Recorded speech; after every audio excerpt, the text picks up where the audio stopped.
Hi, I'm Craig with ApplianceVideo.com. Today, we'll be taking a look at the spark module on the Samsung gas oven.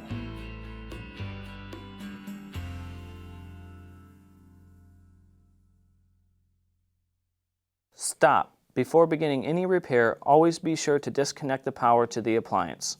It is also recommended to test the outlet for the proper voltage. Remember to also turn off the gas. The main reasons why you'd be replacing your spark module is if one or more of the actual spark igniters are not working.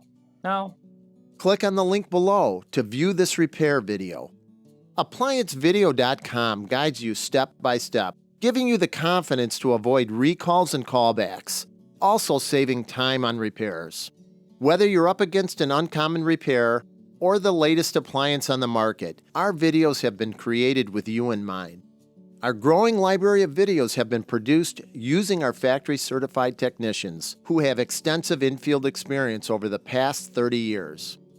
ApplianceVideo.com provides high-quality repair videos that anyone can follow, regardless of their skill level. We are here to help. Click on the link below to view this repair video and let us help you do it right the first time.